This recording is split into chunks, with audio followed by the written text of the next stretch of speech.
Chers concitoyens européens, mesdames et messieurs, le 1er janvier 2011 marque un tournant pour le secteur financier européen.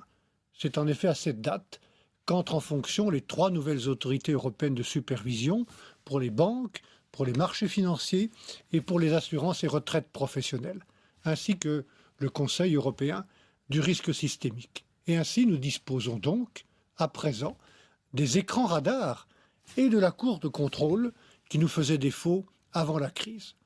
Cette crise, elle a bien montré les limites d'une surveillance financière principalement nationale, trop cloisonnée, souvent marquée par un défaut de coordination, face à des institutions financières qui sont, elles, largement transnationales. Notre réponse n'est pas de transférer le contrôle des entreprises financières au niveau de l'Union européenne, mais de créer un réseau d'autorités où les instances nationales exercent une surveillance des institutions au quotidien et où les autorités européennes, elles, sont chargées de la coordination, du suivi et éventuellement de l'arbitrage entre les autorités nationales, tout en contribuant à harmoniser les règles techniques qu'elles doivent appliquer. En même temps, le Conseil européen du risque systémique, lui, assurera la surveillance du système financier dans son ensemble afin d'identifier ce qui pourrait contribuer au développement d'une nouvelle crise, à tous les risques qui peuvent se produire. Ce Conseil travaillera en coordination étroite, lui aussi, avec les nouvelles autorités européennes. Voilà, cette architecture européenne de supervision financière est au cœur des réformes qui sont en cours.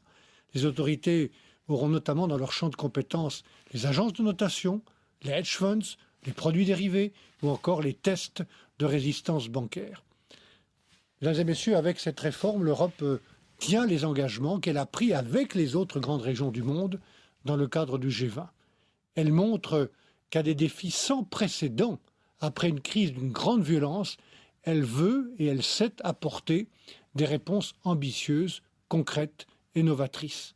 Avec les autres réformes qui sont déjà réalisées, avec celles que nous réaliserons et qui sont actuellement en discussion, nous bâtissons ainsi, pierre par pierre, un cadre qui devrait assurer, je le pense, un système financier plus sûr, plus stable et plus sain.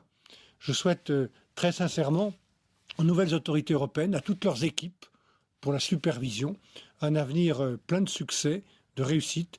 Et naturellement, au nom de la Commission européenne, je suis prêt à prendre ma part dans ce travail.